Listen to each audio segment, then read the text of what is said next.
So we're going to talk about strategies to amplify the messages that you've already produced. So I'm going to start with a little bit of background. So health professionals, why should you be on social media? There's some great data out there now, and the key, there are lots of data in the slide, but the one thing I would like you to focus on is that more than 40% of consumers say that information found via social media affects the way they deal with their health. So a lot of people are using social media. And why are they choosing social health, or why are they choosing social media? There are lots of reasons, but one good reason is there's instant gratification. Now, that could be good or bad, depending on how you look at it, but because there's probably too much information out there, and that's one of the goals that we'll try to look at today, is how do you rise above that noise? There's so much content, some of it absolutely off base, and some really, really great quality information. But people are using social media to address health concerns, to find out more, because they can get answers right away. In fact, more than 75% of consumers expect a response within a day or less after requesting an appointment through social. Now, doctors, in fact, are using social as well. This is a survey of 485 doctors, and you can see that nearly a quarter of the doctors use social media at least once a day. I just had a really great chat with a doctor who's very big on LinkedIn, and she was saying how it's helped her to find new networking connections. She does a lot of traveling for conferences. And 60% believe social media increases the quality of the care they provide. So how are people using social media? Well, there are lots of different things they're doing with it. I think it's great for this audience to know that almost 30% of consumers support a health-related cause through social. 42% of consumers look up reviews, and nearly 1 in 3 discuss health-related issues via social. So lots of great stats on this. And let's take a bigger look. So here you are, you've got great content, you've created data visualizations, for example, infographics, and other visuals. The one thing to consider in why you would want to start amplifying that message or talking about that via Twitter, Facebook, LinkedIn, and other social networks is that we know that you can actually improve SEO, search engine optimization, through Facebook likes and shares, LinkedIn shares, tweets, and Pinterest pins. So those actions that happen via social actually will improve how you're discovered via search engine when people are searching for you. Another thing to note before we jump into some of the how-tos is that, it's one thing to say, okay, I see the value in social, everybody's using social, and I could increase my SEO or improve my SEO.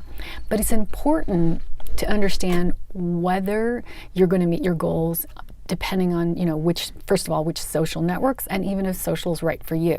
This chart shows that social is something that can affect a consumer or a patient, possibly someone who's looking for more health information early in their journey. So when you start on the left, you're going to see display clicks, and then that blue button says social.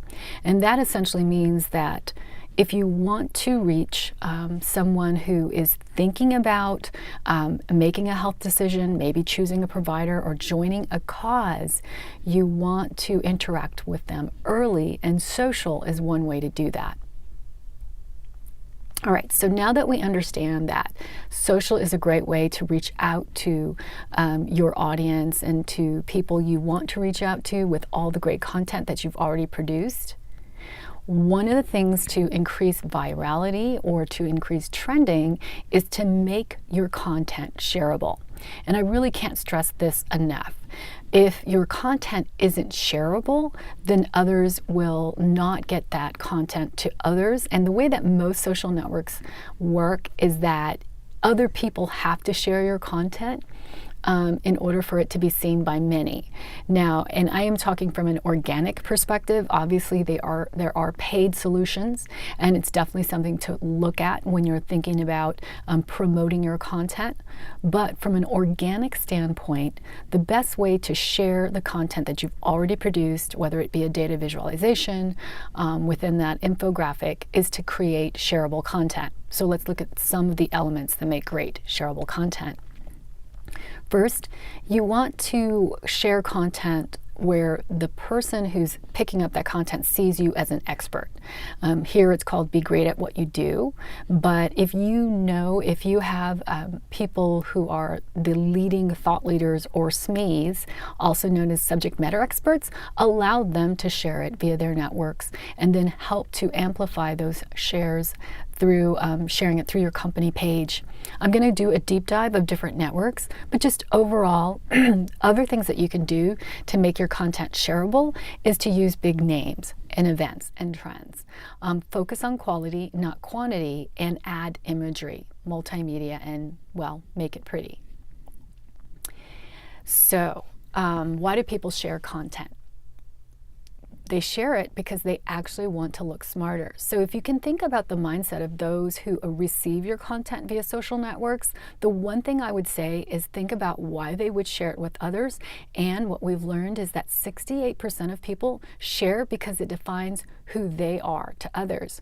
So maybe they didn't produce the content, maybe they didn't make the infographic, but if they choose to share it via Pinterest, via Twitter and other social networks, they're doing it because they want to be perceived as thought leaders or someone who knows a thing or two about the content that you've produced. And it's a good thing to be shared. So it's about looking smarter and about building relationships. And with that in mind, the whole focus of today's session is to think about all the great data visualizations that you've already done and how you can share them and how you can get that out there to the world.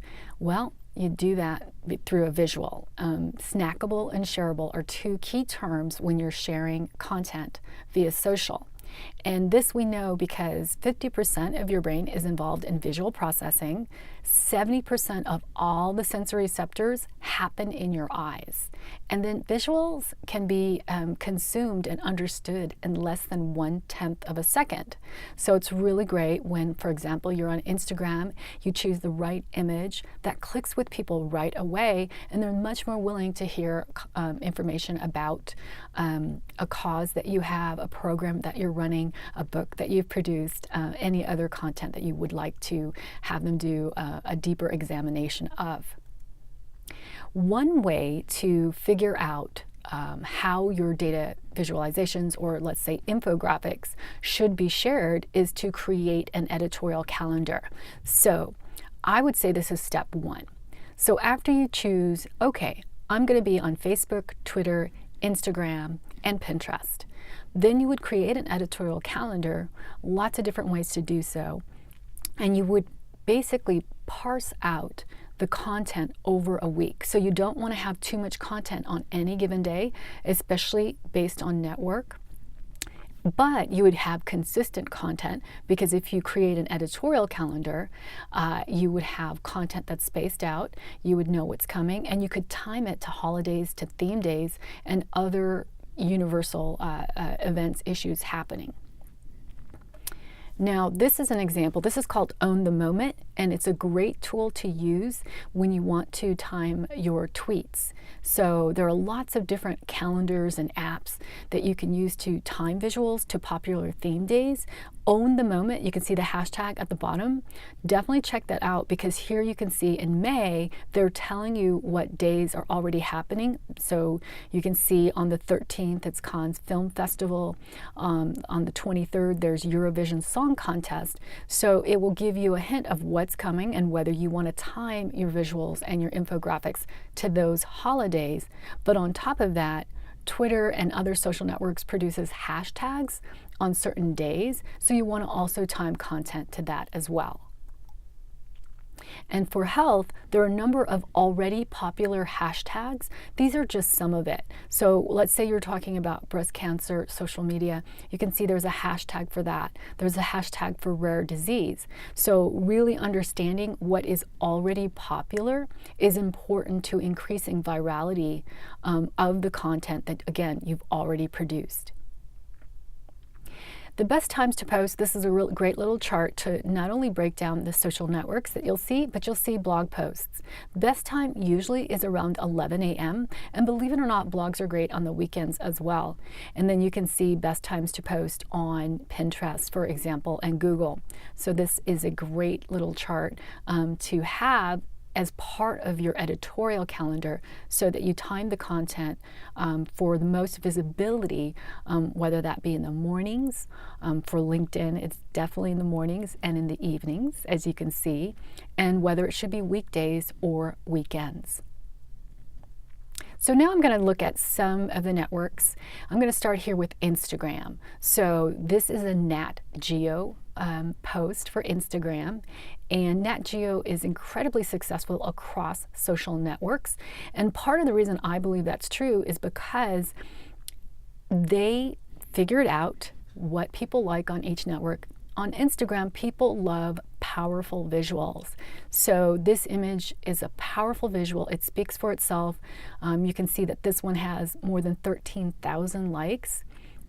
And you can see that there's the logo. So for whatever your company and your brand is, the logo is important, which will be featured on Instagram.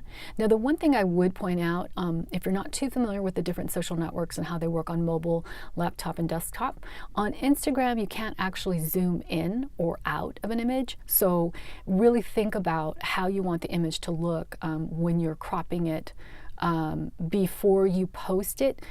Because let's say unlike Facebook where you can zoom in and you can zoom out when you want to look at content, you see a great visual, your viewers on Instagram could not do that. So choosing the right size and the right proportion is really important on Instagram. You can also increase the visibility by mentioning others. So having a really healthy network on Instagram is incredibly important because the more quality people you have on Instagram, for example, you can mention them in the post and they would then see it and hopefully share it with some of their connections on Instagram. Other things you can do is you can definitely use hashtags. I recommend them highly on Instagram. You can actually have a couple of Instagrams. Some studies show that having even as many as 11 hashtags is an optimal number to increase visibility for your content. And so some of you all probably also know that now many of us, when we're on Instagram, we can look at other people's photos. And I have to admit that when I'm on Instagram, I end up looking at my followers and the people I'm following. But I also go to the search function now and just check out compelling images. They kind of match it to your interests and your connections, your followers and stuff. So I have to say I probably end up liking and connecting 2 or 3 times a day now on Instagram with people I didn't know before.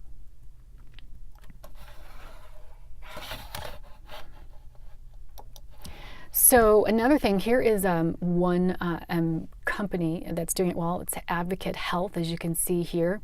And I think one of the reasons I wanted to point this out in our session today is they have a variety of content that they post on Instagram. So that's the one thing I would urge across social networks. You know, if you're constantly producing the same type of content, it's probably not a great experience for the user, the member, the connection. So on the left, you can see thank you volunteers. So it's a little bit of value added. I would say value is important for all the content that you're sharing. That's what most people want. They have event news, walk and roll. And in the middle, they're doing a call to action, you know, so that's important as well. And on the right, they've got a jumble kind of variety of images, all related to people, and that's important too. And here's one of their posts 2 days ago. I'm just going to make it a little bit bigger for you. This is something I think that most of us, we don't take advantage of. There are a lot of great apps, and you've probably worked with them through the data visualization workshops that you've done, but you can actually create an inspirational quote, put it in front of an image. Here they do, don't be afraid to fail. Be afraid not to try. And you would think, well, they have a certain goal and they're doing certain causes. You know, why would they take a moment to just kind of be inspirational? It really reflects the brand, and this can be on a personal or professional organizational level.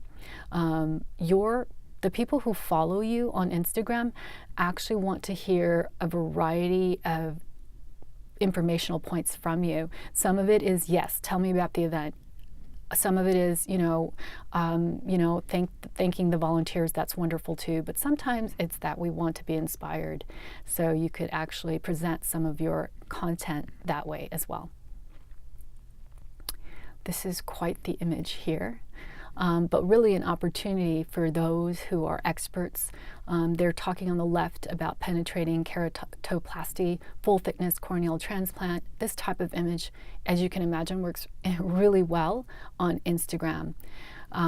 Other tips for sharing on Instagram, if you have brand ambassadors or employees and staff, let them share, number one, from an employee advocacy perspective, but also share their photos. Things that work well from an organizational perspective is give the connections or the followers a sneak peek, a behind the scenes look, something that they wouldn't see anywhere else, and be creative. This Instagram is all about authenticity and just kind of a much more casual, spontaneous moment, not too much in terms of orchestrated or choreographed, but moments that create a bit of suspense, as the eye does, and use photos that embody lifestyle. So those are some tips for Instagram.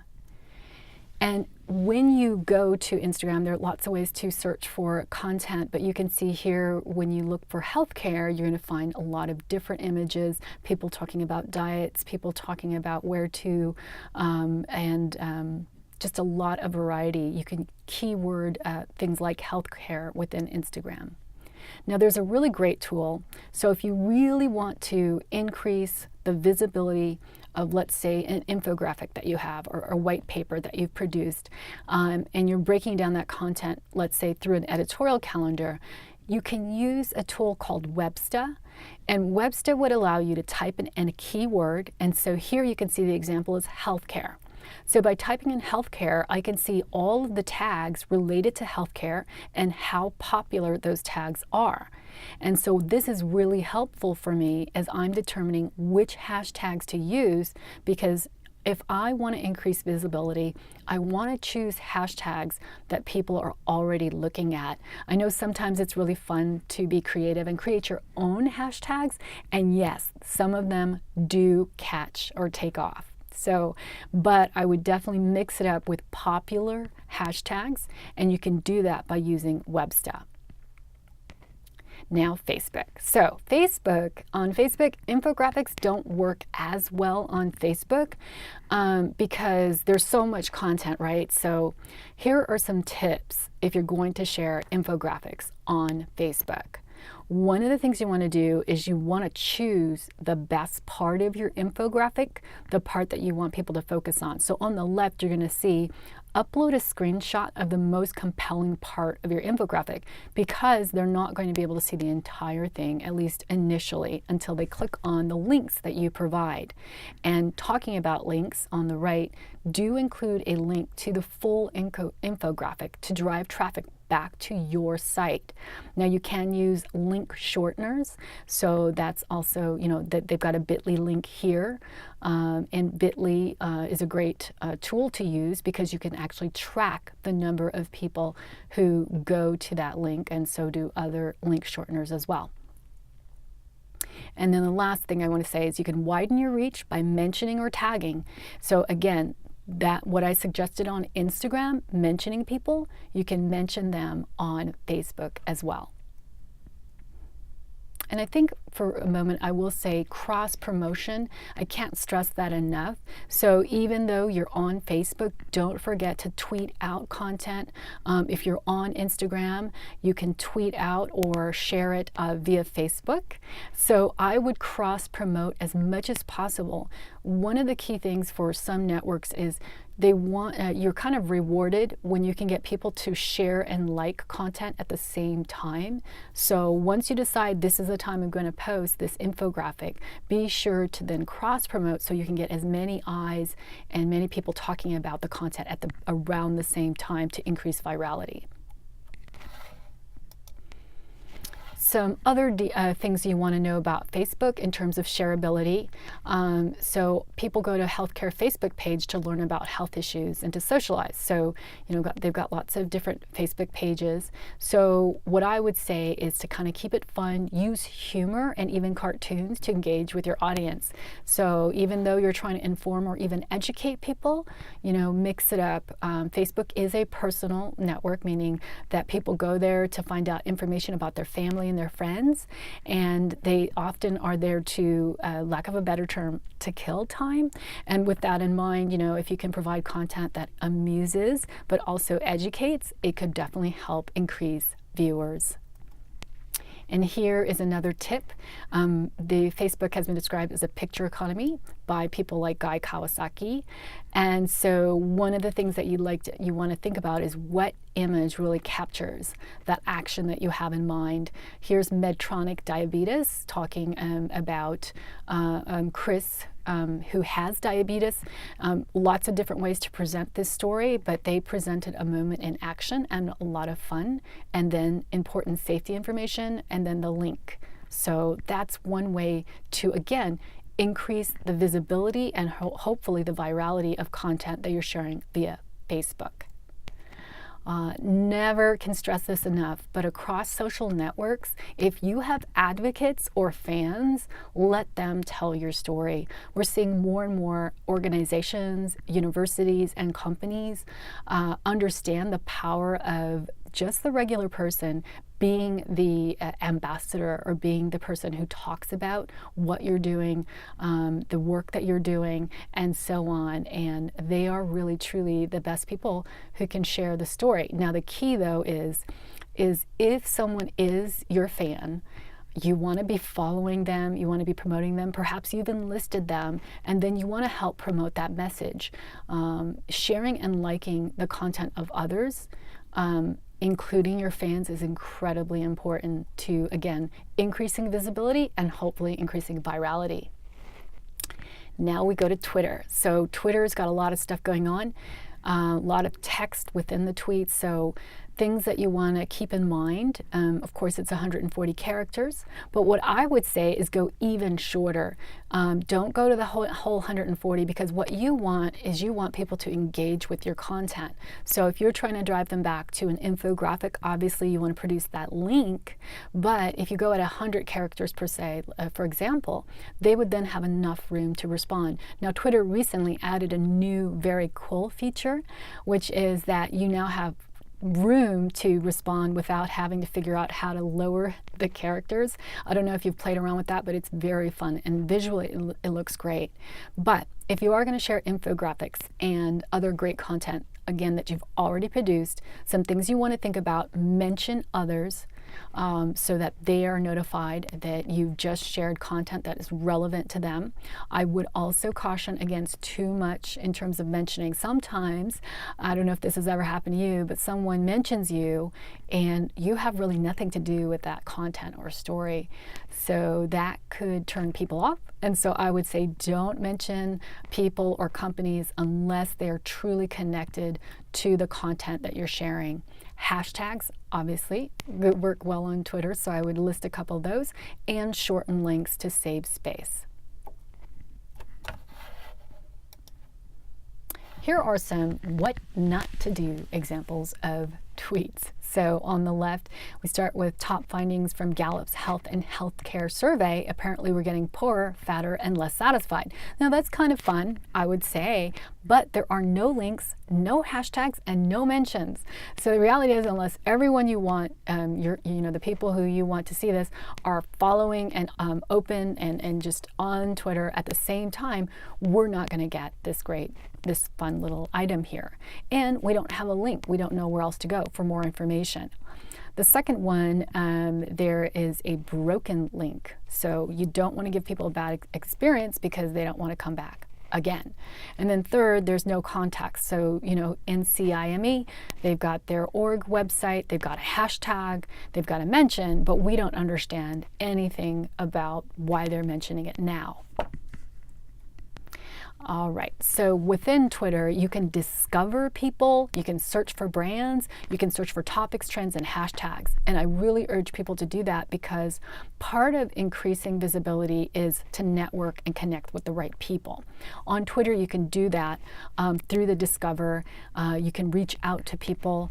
You can find industry experts and newsmakers.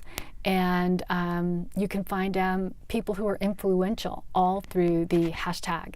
So part of the job of not only creating great content and being responsible for promoting it is to create a great network on each social network. On Twitter, you can do it within that network, but there are also other tools you can use. There's one great tool called Topsy.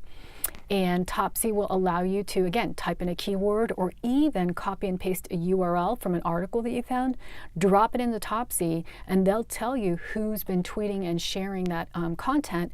And then you might be able to find influential people or industry experts and build that network that you want. Reach out to people through Topsy. In terms of attracting new followers, it's one of the biggest challenges that many of us face. So, you've got this great content, you're sharing it, you've created the great content. How do you attract new followers? So one of the things is promote links to other social media channels, so cross-promotion. Ask for people to follow you. I know this is, maybe goes against our kind of humble nature, but ask people to follow you, ask people to retweet. Those are calls to action, and they actually work well in the Twitter forum. So I would encourage you to do that.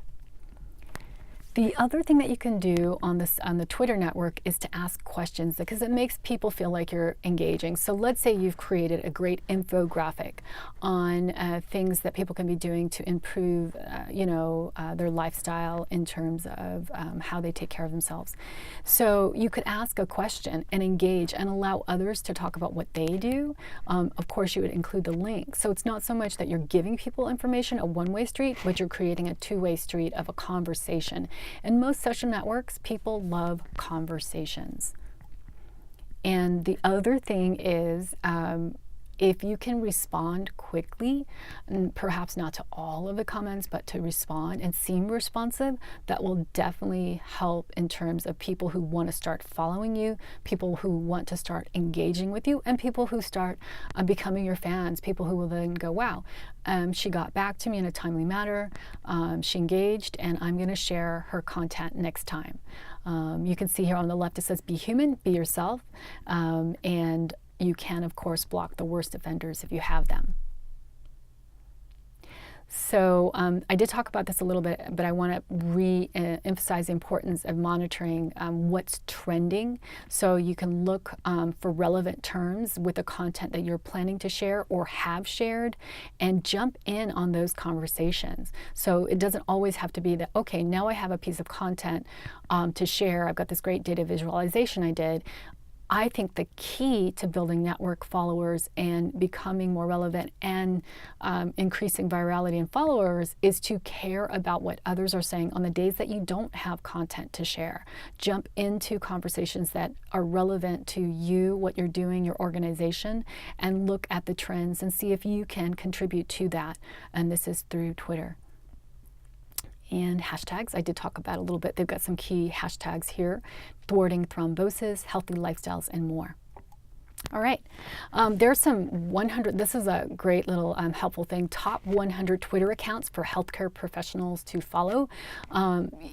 essentially you can find out who is doing it really well within your own area of expertise by doing searches. You can look at what's working and how they're making it work, what's really popular on the left. You can see instead of killing cancer, new treatment activates the body's self-healing mechanisms. Mention there, a URL there, and 24 retweets, 22 favorites, pretty darn good. All right, let's jump to Pinterest. Pinterest is the perfect place for an infographic. It has some of the best visuals, or just the way that the display looks via mobile, even desktop, laptop. It is a wonderful visual experience. So if you have created an infographic, you definitely want to be using Pinterest, and you definitely want to take advantage of some of these key tips. Describe the infographic once you're posting it, when you're in the posting mode. Describe it succinctly, and again, have a little fun with it. But that provides context for the viewer or the person on Pinterest, so they can decide to click, and add some character to gain even more repins and clicks. So have a little fun, and then tag it. You can use hashtags. If it's about healthcare, you can hashtag infographics. So that means if I want to go and look at infographics on Pinterest, which actually is something I love to do, because you hashtagged infographic, your infographic could come up and I could see it. And then widen your graphics reach by joining group boards. So again, doing that homework and being consistent within that network, meaning building community through boards and following other people's boards, pinning and liking or favoriting their boards, even when you don't have something to share, is key in building the kind of following that can be your fan base when you do have content to share. Some things that work really well, who knew this, but the height of your image matters on Pinterest. So go tall. Image height in terms of pixels, 800 actually did really well, much higher than when it was shorter, believe it or not. Descriptions should be about 100 to 200 characters, and you can actually see from this statistic that when you're at 100, it's about 1,000 repins. At 200, you're about 2,000, and actually at 300, you're more than 2,000 repins. So the length of your description also is important on Pinterest. In terms of what works well, again, like I said, infographics, perfect place to be. Now, key is that while we can see visually the whole infographic on Pinterest, you definitely want to cross promote. So don't forget that once you post to Pinterest, perhaps you can share to your Facebook, drive them back to Pinterest where the visual is so easy to look at, and be, essentially cross promote.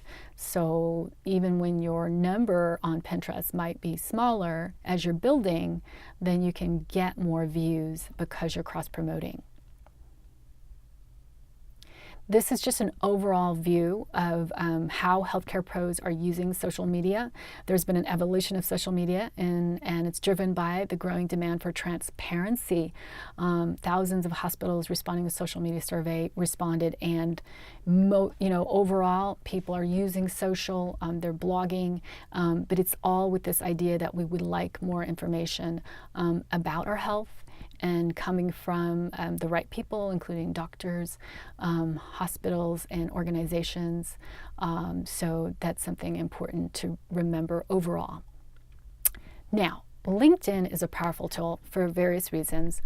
On LinkedIn, you can share your infographic and your content in several ways. So on LinkedIn, first you could share a personal status update. So meaning that each person responsible for sharing content could do it through their own personal account, but you can also share content through the company page. So, here you can see this is content being shared through a company page because you can see the logo Lemon Lee, and then they have a personal kind of status here, small business owners. This one's for you. So you definitely do still want to have fun with the way that you write the post, but again, you're driving people back to your infographic. The latest Lemon Lee infographic features the blueprint to a perfect SMB website. There's the link. Do you have this, do you have the 6 key elements? Another link. So they've got a website and a link. And notice how they asked a question. I would definitely advise people, if you're using the LinkedIn platform, to ask questions, engage people so that they can share their expertise. LinkedIn has 350 million professionals, 350 million members, many of them who want to be productive, more productive and successful. So not only do they want to consume great content that's going to help them be more productive, but they also want to share their own insight. So questions allow people to do that. The other thing that you can do within LinkedIn, LinkedIn has about 2 million groups, and a number of those groups are focused on health and healthcare. So I hear what you're looking at is I ran a search for healthcare professionals and found more than 3,400 healthcare professional groups. Now, groups can be created by anyone, and you can moderate the group or you can join other groups. Some of the groups are closed, and if you look right here at the lock for that first group, that tells you it's a closed group, meaning that they might have, they have rules on, and they choose who can get in the group and who cannot get in the group. There are some groups that are open, so this group down below, Healthcare India, is open because there's no lock. The groups are helpful for several reasons. If you have an event coming up and you want to promote it, check out some of the groups where you think your event would be relevant, and you can post. Many of the groups will allow you to post news about the event. Now, you might have to join the groups, but they might be really relevant to you. On LinkedIn, you can join up to 50 groups. So there are a number of groups you can join, and then you can share information about your events, a new report that's come out, things that are relevant to that group. And here's just an example of a healthcare marketing, communications, and education professionals group. And this group is open. There's no lock. You can see that they have about 15,000 members. And joining is as easy as just clicking on that yellow button. And what's nice is you can see the discussions that they're having. This one is the top one. It's sorted by popular. And you can see, looking for good outpatient analytics, examine the data first. Again, the question technique works really well within discussions because people do want to share their insight. And it's a great way to not only promote your content, but get people talking about the content that you're sharing.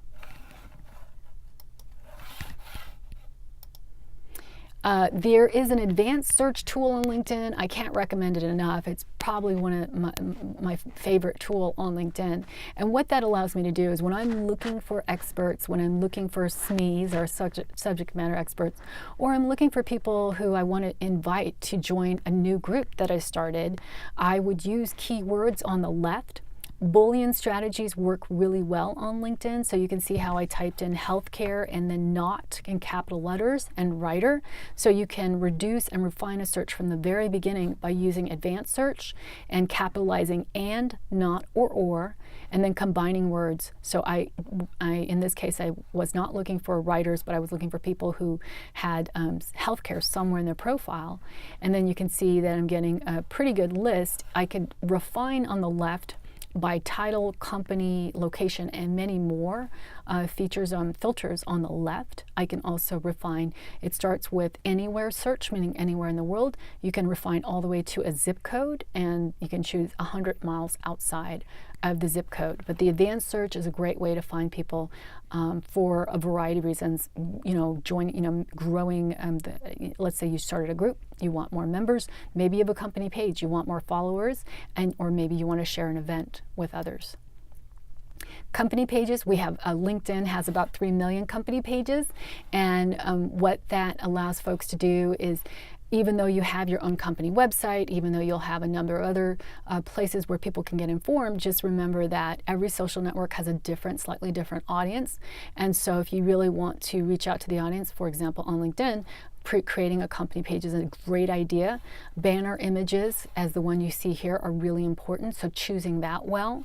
And then adding updates that would go out here on the bottom, and being consistent. really important. The other thing for viewers or members of LinkedIn, when they go to your company page, they get to see how they're most connected to your people at the company. So for me, I love this tool because I can go to a company page and find out, oh, these are people who I'm kind of connected with. I'll reach out to them to learn more about the company. All right, so resources for the infographics, as you can see here, are provided. And so if you want a little bit more information on that, we're going to be taking questions very soon. So you can be thinking about your questions.